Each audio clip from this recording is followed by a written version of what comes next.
नमस्कार साथियों। पिछले वीडियो में आपने देखा होगा सेक्शन 498 ए में जो मैंने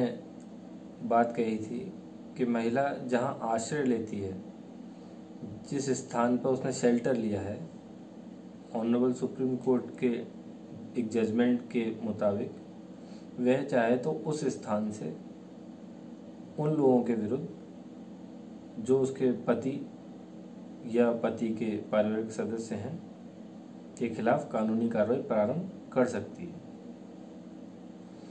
उसी सिलसिले में आज हम सेक्शन 498 ए आईपीसी और डॉयरी प्रोहिबिशन एक्ट में ऑनरेबल सुप्रीम कोर्ट का एक और जजमेंट है, प्रीति बनाम स्टेट ऑफ झारखंड 2010। अमूमन देखा गया है कि महिलाएं ससुराल पक्ष की प्रताड़ना से पीड़ित होकर जो अपने पति या पति के पारिवारिक सदस्यों के विरुद्ध मुकदमे दर्ज करा देती हैं, उसमें वे अक्सर उन लोगों के नाम भी लिखवा देती हैं जिन लोगों का उस घटना से दूर दूर तक कोई संबंध नहीं है। इसको ऑनरेबल सुप्रीम कोर्ट के इस जजमेंट में हीट ऑफ द मोमेंट एक वर्ड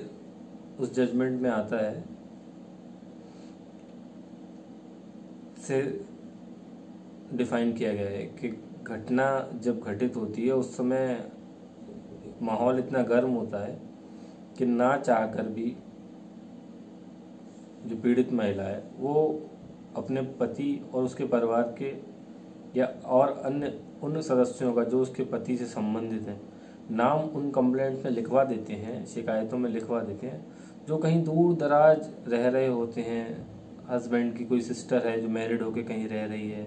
उसका कोई ब्रदर है जो कहीं दूर अपनी जॉब कर रहा है, ताकि जो पति है या जो पति के उस समय के साथ में लोग हैं जिन्होंने उसको साथ क्रुएल्टी की है उन पर दबाव बनाया जा सके। लेकिन इस जजमेंट के हिसाब से ऑनरेबल सुप्रीम कोर्ट ये कहती है कि ये एक आम चलन की प्रक्रिया हो गई है। अक्सर लोग गुस्से में या उस समय कुछ लोगों के बहकावे में आकर या कुछ गलत सलाह मशवरे की वजह से अमूमन उस मूवमेंट में, जिसको हीट ऑफ द मूवमेंट नाम दिया गया है, एक संज्ञा कह लीजिए जो उस जजमेंट में एक वर्ड है, कि उस समय जो गुस्सा होता है महिला के अंदर या उसके परिवार के अंदर, तो वो उन लोगों का नाम भी उसमें लिखवा देती हैं जिनका इस घटना से दूर दूर तक कोई मतलब नहीं। सेम इस जजमेंट में हुआ है। हस्बैंड कानपुर रहता था, महिला रांची की थी जो उसकी वाइफ थी, शादी होकर वो रांची से कानपुर रहने आई। उसके बाद दोनों लोग मुंबई जाके बस गए, वहाँ दोनों लोग जॉब करने लगे। हस्बैंड की सिस्टर जो है वो रहती है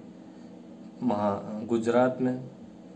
और हस्बैंड का जो ब्रदर है वो गोरेगांव रहता है महाराष्ट्र में ही। जब महिला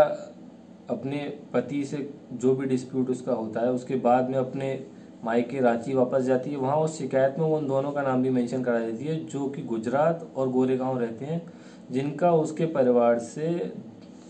एक बहुत दूर का डिस्टेंस है। क्रुएल्टी का कहीं से कहीं तक कोई प्रश्न ही नहीं उठता है, संभव ही नहीं कि कोई आदमी गुजरात से मुंबई आके क्रुएल्टी करेगा या गोरेगांव से आके उसके यहाँ क्रुएल्टी करेगा या कानपुर आके क्रुएल्टी करेगा। लेकिन उस समय जो गुस्सा होता है, लोगों के बहकावे में गलत आ चुके होते हैं, तो एक कंप्लेंट लिखवा दी जाती है तोड़ मरोड़ के उन लोगों के खिलाफ भी जिनका इस घटना से दूर दूर तक कोई संबंध नहीं। तो ऑनरेबल सुप्रीम कोर्ट के इस जजमेंट से कहीं ना कहीं उन लोगों को रिलीफ मिलता है जो गुस्से में महिला द्वारा लिखा गई शिकायत से पीड़ित हो जाते हैं, कोर्ट के चक्कर लगाते हैं, क्योंकि आईओ भी अगर आपसे संतुष्ट नहीं हो पाया है, उसके बाद मजिस्ट्रेट साहब आपसे संतुष्ट नहीं हो पाए, तो कहीं ना कहीं साल दर साल आप भी कोर्ट की इस कार्रवाई में फंसे रहते हैं। लेकिन अगर आपको इस जजमेंट की जानकारी है ऑनरेबल सुप्रीम कोर्ट के, तो आप जब इस तरह की किसी कार्रवाई में फंसते हैं तो अपने को बचाने के लिए प्रीति वर्सेस स्टेट ऑफ झारखंड 2010 का ये ऑनरेबल सुप्रीम कोर्ट का जजमेंट है, इसके बेस पे आप अपने विरुद्ध हो रही कोई भी गलत कार्रवाई के लिए अपने को डिफेंड कर सकते हैं। Thank you.